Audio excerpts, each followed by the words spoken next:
मालामाल मायके वाले हैं। एक विस्तृत कहानी। गांव के प्रतिष्ठित जमींदार ठाकुर प्रताप सिंह की 4 बेटियां और एक बेटा था। उनकी बेटियां थीं सरिता, सुमन और राधा, और इकलौता बेटा था रवि। ठाकुर साहब की संपत्ति बहुत बड़ी थी, लेकिन उनके मन में हमेशा बेटियों के प्रति विशेष स्नेह था।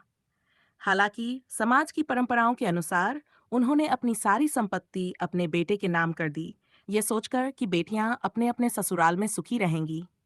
समय बीतता गया और बेटियां अपनी अपनी गृहस्थी में रम गईं, लेकिन उनकी आर्थिक स्थिति इतनी अच्छी नहीं थी। दूसरी ओर रवि अपने पिता की संपत्ति का मालिक बनकर और भी अमीर होता चला गया।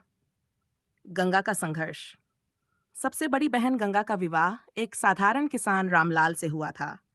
रामलाल मेहनती और ईमानदार व्यक्ति था, लेकिन बारिश की कमी और फसल की बर्बादी के कारण उनका जीवन संघर्षपूर्ण हो गया। गंगा अपने पति का साथ देते हुए घर चलाने के लिए छोटे मोटे काम करने लगी, लेकिन गरीबी दिन ब दिन बढ़ती जा रही थी। एक दिन जब उनके पास खाने तक के लिए अनाज नहीं बचा, तो रामलाल ने मायके जाने का सुझाव दिया। गंगा को यह सोचकर दुख हुआ कि उसे अपने भाइयों से मदद मांगनी पड़ेगी, लेकिन परिवार की भलाई के लिए वह अपने मायके पहुंची। मायके में अपमान। गंगा जब अपने मायके पहुंची, तो उसे देखकर उसके भाई भाभी खुश होने के बजाय असहज हो गए। उन्होंने सोचा कि वह मदद मांगने आई है। रवि की पत्नी उर्मिला ने कटाक्ष करते हुए कहा, बहन जी, आप यहाँ कैसे? कहीं रामलाल जी को कुछ हो तो नहीं गया? गंगा को उनकी बातों से चोट पहुंची, लेकिन उसने विनम्रता से कहा, बस कुछ दिन आप लोगों के साथ रहना चाहती हूँ। परिवार के लोगों ने मजबूरी में उसे घर में जगह तो दी, लेकिन उसके साथ मेहमान जैसा व्यवहार नहीं किया। खाना तक प्यार से नहीं दिया जाता था। गंगा को एहसास हुआ कि उसके अपने ही भाई उसे बोझ समझ रहे हैं। एक दिन रवि ने गंगा से साफ शब्दों में कह दिया, दीदी, हम लोग खुद बहुत व्यस्त हैं। अगर आपको कोई दिक्कत है तो अपने पति के साथ ही रहिए, हम आपकी मदद नहीं कर सकते। गंगा का दिल टूट गया। वह अपने मायके से खाली हाथ वापस लौट आई। न्याय की लड़ाई। गांव के बुजुर्ग पंडित रामस्वरूप ने गंगा से कहा, बेटा, यह मत भूलो कि तुम भी इस घर का हिस्सा हो। कानूनन तुम्हें अपने पिता की संपत्ति में हक मिलना चाहिए। गंगा ने पहले सोचा कि वह अपने भाई से लड़ाई नहीं करना चाहती, लेकिन जब उसे अपने बच्चों के भूखे रहने की चिंता हुई, तो उसने कानूनी रास्ता अपनाने का फैसला किया।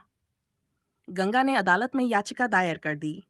मामला पूरे गांव में चर्चा का विषय बन गया। रवि और उसका परिवार इस बात से बहुत नाराज हुए कि उनकी बहन ने उन पर मुकदमा कर दिया। रवि ने गंगा को धमकी दी, अगर तुमने केस वापस नहीं लिया तो हमारे रिश्ते हमेशा के लिए खत्म हो जाएंगे। लेकिन गंगा ने हार नहीं मानी। इंसाफ और परिवार का पुनर्मिलन। कई महीनों तक अदालत में केस चला। अंततः फैसला गंगा के हक में आया। उसे अपने पिता की संपत्ति में बराबरी का अधिकार मिला। लेकिन गंगा ने अपनी संपत्ति लेकर कोई बदला नहीं लिया। उसने अपने हिस्से की जमीन को भाइयों के नाम कर दिया, लेकिन एक शर्त रखी, भाई उसे अपनी बहन मानकर अपनाएं और उसका सम्मान करें।